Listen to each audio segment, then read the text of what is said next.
My son and his wife smiled as they tricked me into signing away my home of 40 years.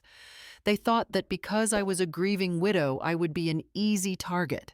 They isolated me, took my keys, and disconnected my phone, treating me like a prisoner while pretending it was for my own good. But they made one critical mistake. They underestimated me. And in front of the entire town, I served them a quiet public reckoning, so satisfying they'll never recover from it. You know that Sunday started just like any other. The smell of my pot roast filled the whole house, mixing with the sweet scent of the magnolias blooming just outside the dining room window. Looking at the table with the sunlight streaming in, you'd think it was a picture right out of a magazine. It was my home, the one John and I had poured our lives into for 40 years, the one where we raised Michael. But the air in that room felt tight, stretched so thin, you could feel it humming. My daughter-in-law, Joy, was buzzing around the table, a whirlwind of false cheer. Her smile was so bright it looked like it hurt her face. She kept asking if I needed anything, her voice dripping with a concern that didn't quite reach her eyes. She refilled my sweet tea without me even asking, her movements sharp and quick. And my son Michael, bless his heart, he just sat there staring at his plate like the answers to all of life's problems were hidden in the mashed potatoes. He was there, but he wasn't. I told her I was just fine, just enjoying the quiet. But the truth is, for the past month, they had been using the quiet against me.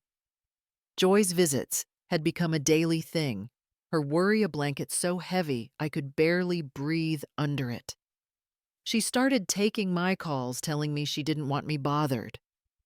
Just last week, my friend Mildred from the church quilting circle stopped by, and Joy met her at the door, telling her I was feeling poorly and needed to rest.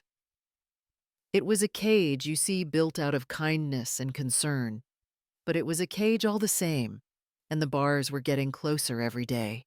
The final move came right after dessert.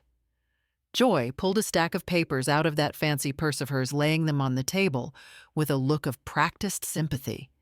She explained that she and Michael were worried about me all alone in this big house.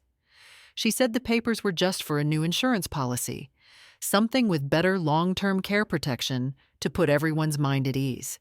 She called it a formality. I looked straight at my son.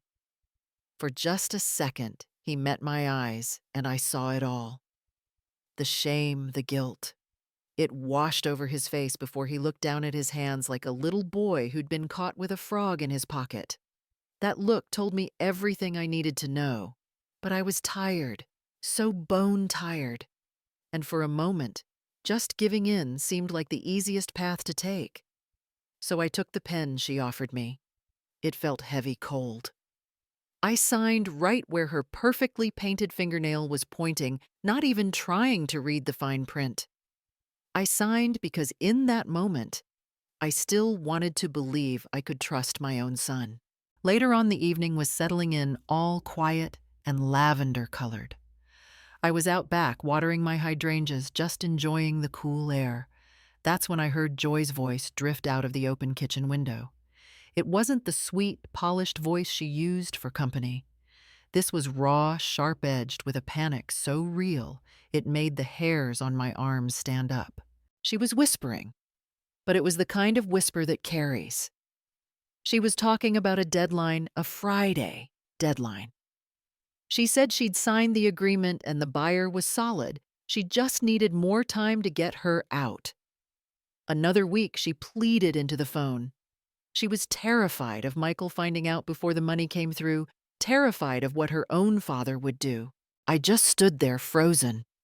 The hose went slack in my hand and cold water started pooling around my shoes.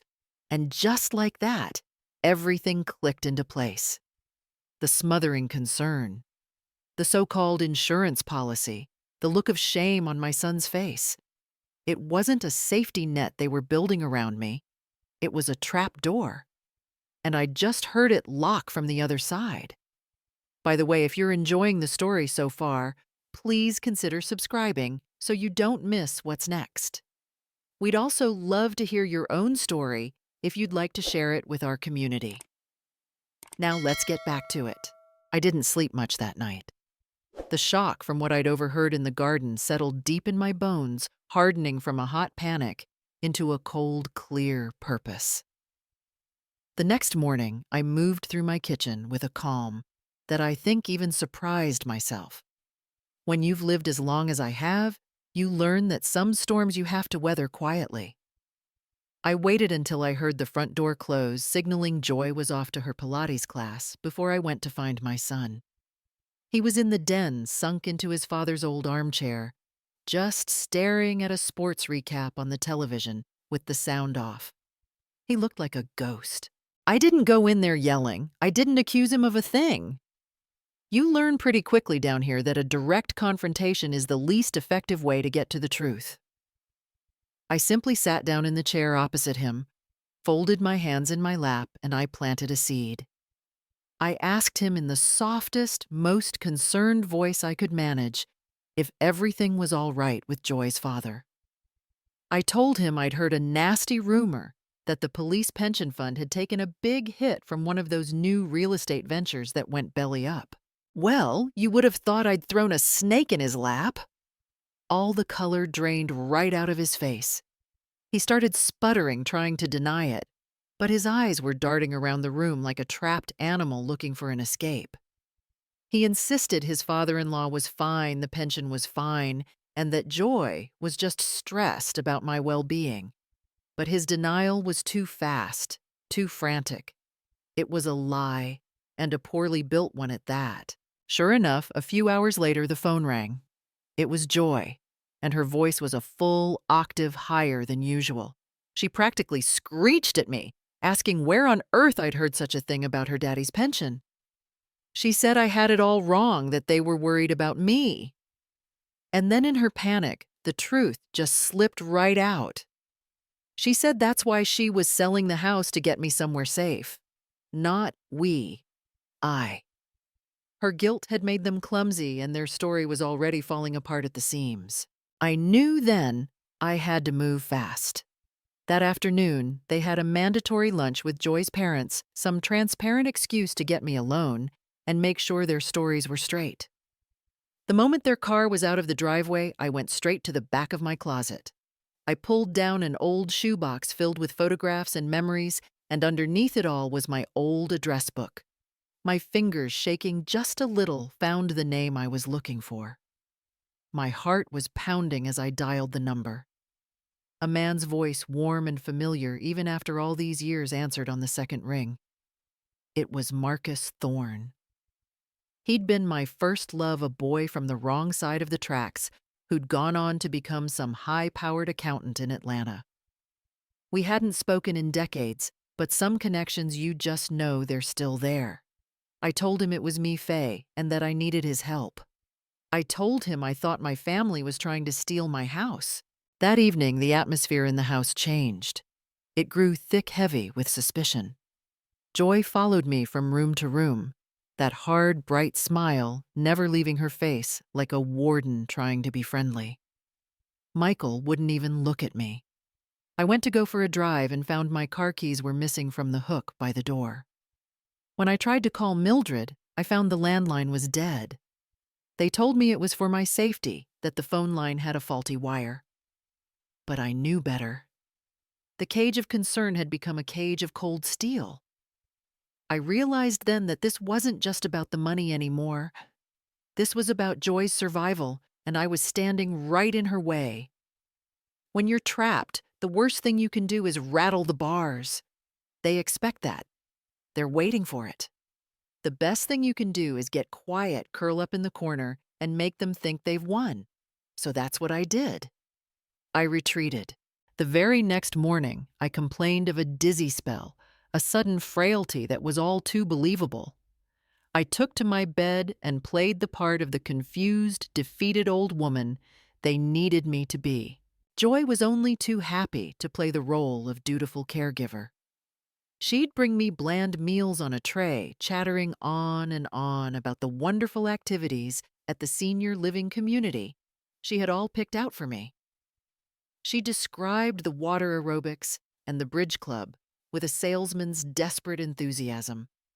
I would just nod and sip my soup, letting her think I was swallowing her story right along with it.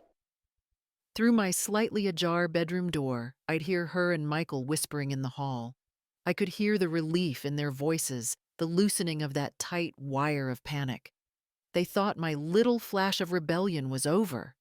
They thought they had me. Their arrogance was becoming my best cover. Now I wouldn't learn the full rotting truth of Joy's situation until much later. But I want you to understand what was really going on. While I was in that bed pretending to be weak, Joy was sitting in her pristine SUV in a forgotten corner of the mall parking lot, her hands shaking so badly she could barely read the text message on her phone. It was from the loan company. It said they needed the full wire transfer by Friday, not a day later. If she missed the deadline, they promised to forward her entire file, the fraudulent investments, the high-interest loan agreements she'd signed to my son's work email, and to the Marietta Daily Journal. They knew her weakness. They knew how much she treasured her reputation. It had all started a year earlier at some fancy women in business lunch. A smooth-talking man in a tailored suit gave a presentation about a luxury coastal development in Florida, promising exclusive returns. Joy, so desperate to prove she was more than just a police sergeant's daughter, fell for it hook, line, and sinker. She invested their life savings. When the returns didn't come, she panicked and threw more money at it, taking out a loan from a predatory online lender that was nothing more than a loan shark with a website. Her perfect life was a house of cards, and a hurricane was on its way. But back in my bedroom, I was anything but idle. During the precious few hours a day when the house was empty, I worked. I found what I was looking for in the attic, tucked away in the far corner, my John's old leather briefcase. He used to joke and call it his doomsday file. Inside was a spare key to our safe deposit box, a prepaid burner phone he'd bought years ago, and a meticulously organized list of all our assets. I saw then that he'd put several accounts and a small rental property solely in my name, a quiet act of love and foresight that brought tears to my eyes. I used that burner phone to make one quick, whispered call to Marcus, giving him the account numbers he needed to start digging. Joy's relief was making her sloppy.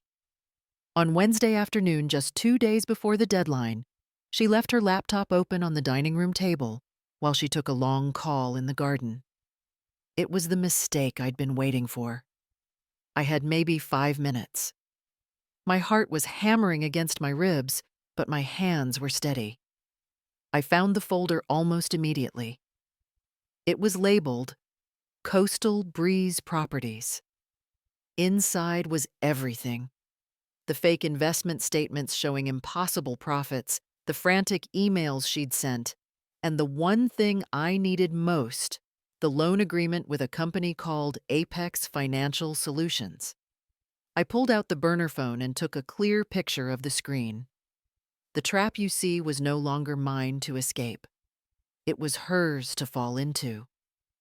I spent most of Thursday in my armchair pretending to read a book, but really I was just waiting.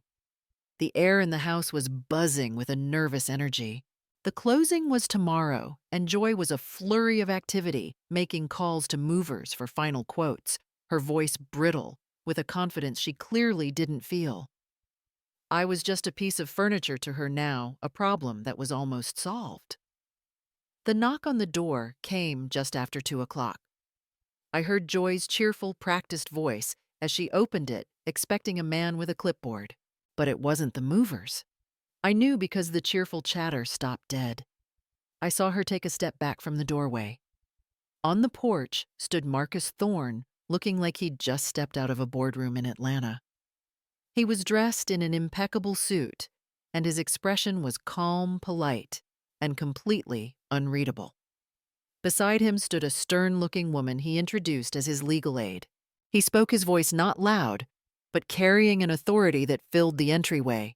He introduced himself as Marcus Thorne, a forensic accountant. He said he was there representing me, Mrs. Faye Daniels, the sole owner of the property. He mentioned that they had a few questions about some discrepancies in a recent power of attorney filing. Then he reached into a file he was holding and produced a single crystal clear printout.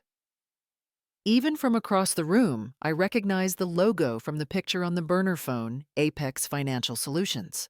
Joy's face just collapsed. All the color, all the life drained right out of it, leaving behind a waxy, terrified mask.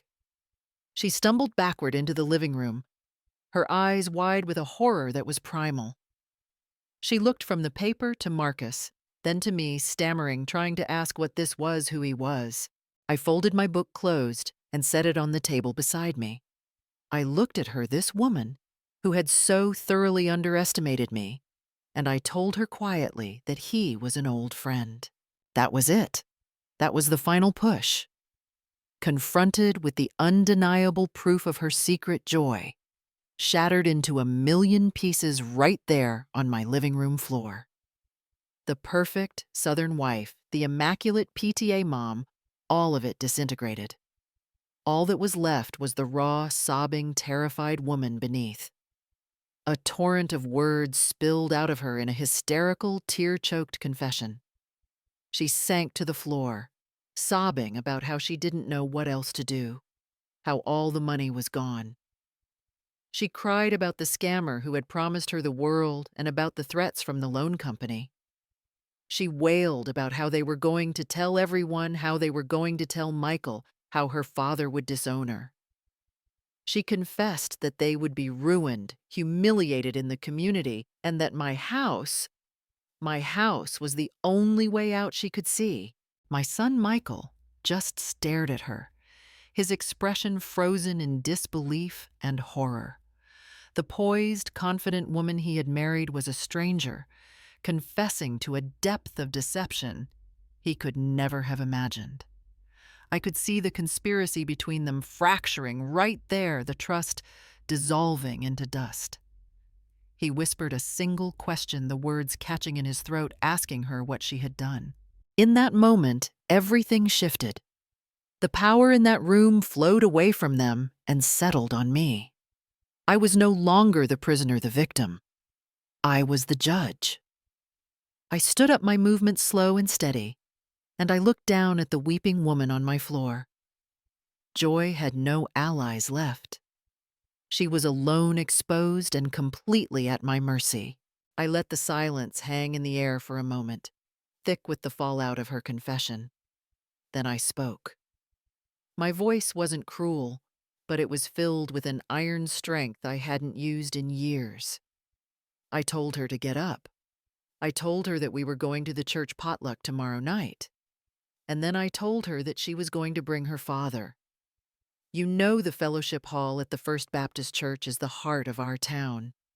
It's where reputations are polished to a high shine or left to tarnish and rust, all over bowls of potato salad and slices of pecan pie.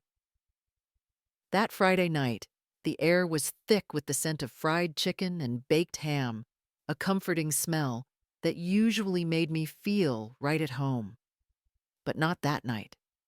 I saw them when they walked in.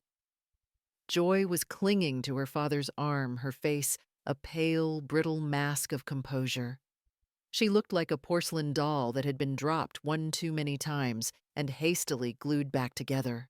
Sergeant Jennings looked grim, a man walking to his own execution. After Reverend Michael led the opening prayer. Oh, the irony of it. I rose from my seat at the head table where Marcus and the church elders had made a place for me. A hush fell over the room.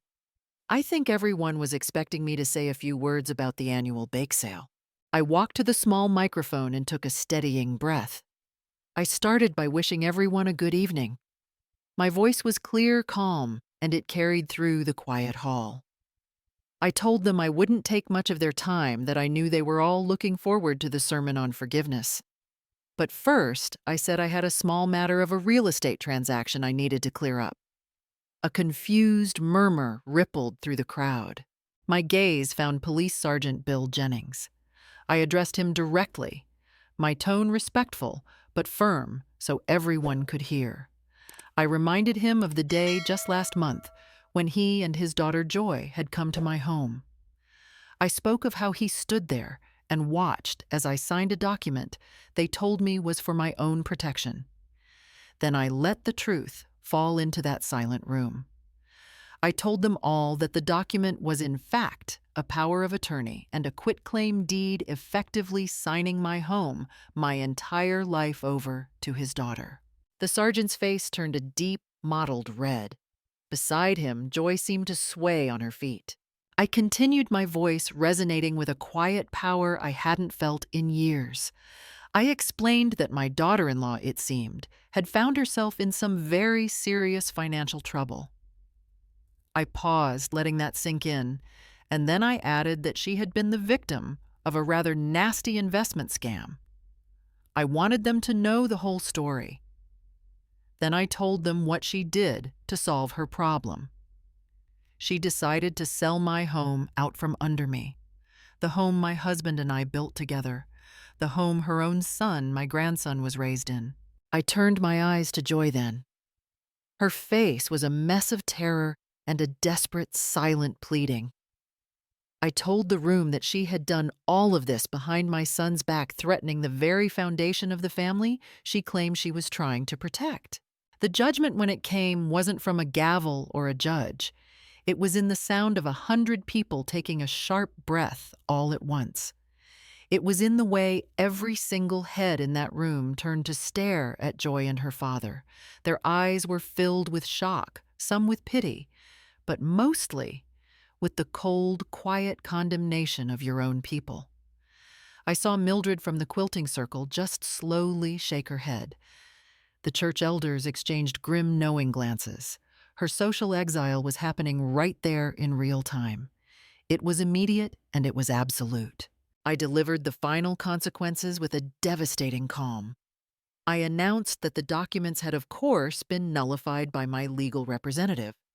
I had resumed full and complete control of all my assets. As for my son and his wife, I said they would be moving out of my house at the end of the month to begin the long work of solving the problems they had created for themselves. And then, because I meant it, I said that I prayed they would find their way. I placed the microphone back on its stand and walked back to my seat. There was no applause. There wasn't a single clap. There was only a thick, profound silence. It was the sound of a reputation turning to dust. I hadn't needed to raise my voice. I hadn't needed to scream or cry. I had simply held up a mirror to the truth and let everyone see the reflection. After a storm like that, you expect the clap of thunder and the lash of rain, but what followed was a profound and telling silence. The consequences for Joy and Michael weren't loud or dramatic. They were quiet and absolute. They moved out of my house and into a small rented apartment on the far side of town. I heard they had to sell their own home, the one Joy was so proud of, just to pay back that predatory loan company. As for Sergeant Jennings, he put in his retirement papers a month later. The official reason was his health, but everyone in Marietta knew the truth. It wasn't spread through loud, ugly gossip, but through the quiet way folks have of knowing things. It was in the averted eyes after Sunday service, the polite but firm no thank yous to potluck invitations.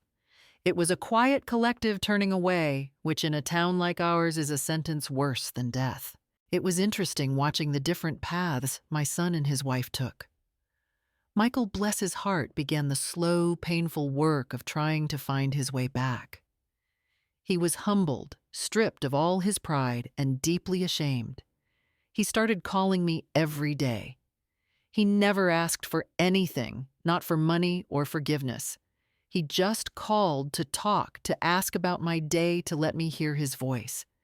It was his way of showing up, of being accountable, one painful, hesitant step at a time. It was a long road, and I let him walk it. Joy, however, chose a different path. From what I heard, she wrapped herself in a thick blanket of bitterness. She blamed the men who scammed her. She blamed Michael for not being more successful. And most of all, she blamed me for not just fading away quietly. She couldn't see that her choices were a cage she had built for herself. She preferred the cold comfort of being a victim to the hard work of taking responsibility. And me. Well, I thrived. With Marcus by my side, a quiet, steady presence that felt more like coming home than I could have imagined. I reconnected with my life. I took a small plot of land that John had left me and started a community garden, donating everything we grew to the church food pantry. I took a trip to see the ocean.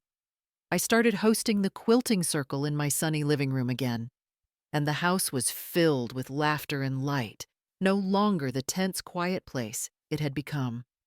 I had taken the worst betrayal of my life and used it as the foundation for a future I never knew I was missing. I think about it sometimes, especially on quiet evenings. Just the other night, I was sitting on my porch swing, a warm cup of chamomile tea in my hands, watching the autumn sunset paint the sky. Marcus was beside me reading the paper. I saw Michael's car pull into the driveway. He got out and walked up the path, but he didn't come up onto the porch. He just sat on the top step, a respectful distance away. He said hello, and I said hello back. We sat there for a while in a comfortable silence, watching the last of the sun's rays fade. There's no magic spell to erase what happened, no easy road to forgiveness. There is only this, a new reality built on the hard ground of truth. I feel strong now, and I feel free. And the consequences they are all living with. They aren't a punishment I gave them. They are simply the reality they built for themselves, one quiet, desperate decision at a time.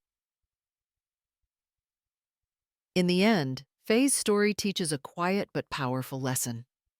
She understood the fear and desperation that drove her family to betrayal, but she refused to carry the weight of their choices. Her victory wasn't loud or vengeful. It was in holding up a mirror and letting the truth do the work. She learned that the most lasting consequences are not punishments we inflict, but the realities people build for themselves.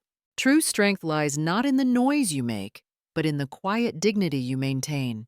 And real peace is the home you reclaim within yourself.